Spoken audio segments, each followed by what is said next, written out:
Okay, guys, so here is the completed Cessna. Not only does it have all the pieces you've seen, but it has some you haven't. I've got two versions of the wing in here. I've got the nose cone, I've got the top pieces, I've got the side pieces. I put on little winglets in here. I'll just give you a teaser onto these, and I've got some other features coming onto them. Um, I have added a few things. I did the VG kit, finished that, and added that. All the air intakes are in here, but this is what you do. Once I've built it, I pull it all apart. Then I'll trace out all the pieces, symmetry them, make them perfect. Then build an airplane out of those. These will stay secure and in a bag so that I always have the pieces for my Cessna Skymaster with two different variations on the wing and all this other good stuff. It's a nice little kit. I like it.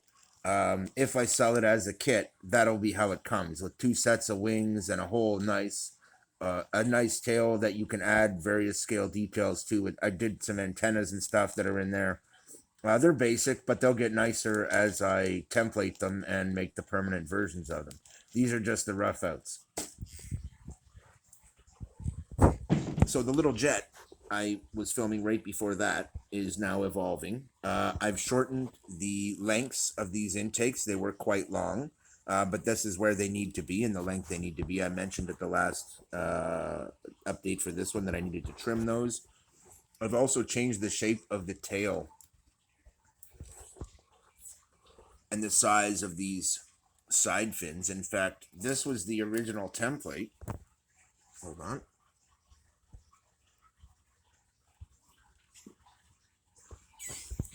Just give me a second. Hold on. All right, guys. So this was the original. And if you put it right next to it, you see a couple major differences. One, it comes on at a sharper angle. Two, it has a triangle top. Okay, well, I fixed that and made it match the main wing. This was the template for the center vertical, and it is unchanged. It maintains its exact shape. So I'll keep the templates for both of these. Now, I'm going to do the same thing I'm doing on the Cessna for this one. I'm going to create a little Bombay door set here that'll open, and this works really well with this shape of body. You can see there's plenty of room inside. You can see right through to my fingers there on the main intake in the nose. You can see that when I cover it. It's invisible, and when I take that away, you can see right through it. Same with these side intakes. If I take my finger away, you can see right through. This is where the air is going to come through. What's really nice about this is the air that comes through will have essentially very low resistance, and it'll pass right through the body of the aircraft unabated and go around the body and the electronics and give it nice cooling. That's important because the pusher prop will sit inside this housing and everything will go through. But this is a good example of what the motor mount will look like. And it's going to be really nice. So the air will just be able to flow straight through the body. Real easy access to the battery, same as the other. The battery can push right up into the nose, probably to about here, just to make sure I get lots of CG room. And it'll CG really nice. I've already glide tested this before I made the improvement to the tail. Also, I've changed the angles that this sits on. Now, again, this is just taped together, but this is just to give me an idea of where I want to go with this and check out different angle sets and see if I like them and that sort of thing. But in the end, it's not perfect because they're just kind of taped together. But it's looking really good. Now, I could change this configuration, believe it or not, the two of these being in front of the main tail, but I don't want to do that. This is actually going to be a nice configuration, guys. It won't be too crazy fast, but it'll help lock the plane in really nicely in the air. And that's important because we're not going to actually have tail control. So the tail really needs to follow well and locked in. And that's going to be part of the control method for this type of aircraft. You'll see when I do a control method aircraft like this, because it doesn't have control surfaces. The tail will have extra surfaces usually to lock it in. In the case of the Skymaster, I don't need to. It already has a double tail with a nice long horizontal to help it lock in. And it's known for being a very nice tail.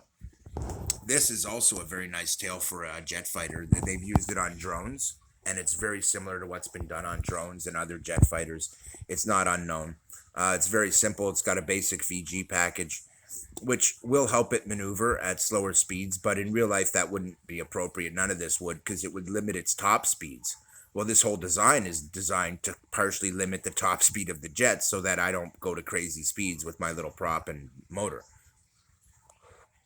I want it to be slow flying, don't forget. So that's going to be the end of this update. This one is basically ready to go. I have it all laid out. The basic features are there. There's not going to be any landing gear for this. No antennas, no nothing on the belly. I could do a basic landing gear, but I actually don't want to. I usually hand launch them and hand retrieve them. And this one also makes a great catapult launch and grass lander. Because it has the smooth belly and the nice triangular shape here. It'll fit into the hint, hint, wink, wink custom launcher that I made. If you look at my other channel, it's on my same name, but I have a problem where I've had Keith Robinson, Keith Daniel Robinson, and Keith D. Robinson, and then I had to have Keith with a D in it, and then Robinson, just because I've had a couple of different channels now and different accounts and stuff, and that's how it wound up. I like to try and use my real name. Now that all this is said and done, basically what that means is I don't have nearly as many videos on this channel as I would like, but I have no choice but to upload to this one now. Since the Google hack, I can't get back into my Google apparently, which means I'm kind of screwed and I'll have to do it like this.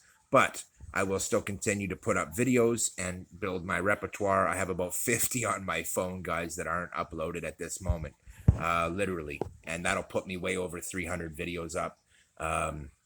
And I'm always coming up with new content. I record at least a couple videos every week, usually 4, 5, 6 to 10. I mean, sometimes it's that many, sometimes it's not, but I have plenty to come, and this is going to be sweet. I'm basically designing these so they could be easily 3D printed or made out of foam sheet. Unlike some of the designs I put up, there are no special features in this one that you can't make from a flat piece of foam. It's designed to be made from flat foam, whereas a lot of the other ones are designed to be made from these cartons. And their pieces often have shapes to them like this that I could use to build an aircraft. But in this case, I haven't done that whatsoever. It's all made out of flat pieces. That being said, I'm going to cut this one, guys. And, well, pretty happy. I think this one, I know from the glide test that this one flies really nice. It CGs really nicely because I've done that. I dynamically balance tested it and it dynamically balanced well.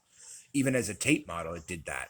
Now the trick is we pull it all apart, I template all the pieces, I make my fresh ones, and because of this wing already having a template, in fact, here's the template because this is what it started out as. It looks a little different, huh? This had a big single vertical and a wide tail that came out trying to be an F-15, but it looked like crap, and it was just a really poor shape for flying. This is what I created from that original aircraft, and anybody who's seen that toy from the dollar store will know exactly how much I've done to create this as opposed to that. All I'm using it for is a template for the wing shape. But because I do have that, and it gives me a template for the shape of nose that I want as well, I basically don't need to use this one as a template. So I'm going to pull it apart. I'm going to get some foam safe CA and glue this one up. And I have templates for the tail pieces already made, so I can just build this one and fly it. And I'm kind of getting excited because the Skymaster is ready for gear. Pretty much, you might think, but it's not. Now that I've got all that done, I've got a symmetry. The pieces make them perfect. Make sure each one is exactly the same. Measure every angle, measure everything, make sure everything's perfect. Once it is, then I build the plane. So I've still got another video probably to do on doing that before that plane is finished. The same will be said of this one, but that is all, guys. With both of these airplanes, that is all that's left to do, and I will have a sweet pair of pusher jets. One, an actual jet, and the other, a Skymaster. I can't wait, guys. Keith out.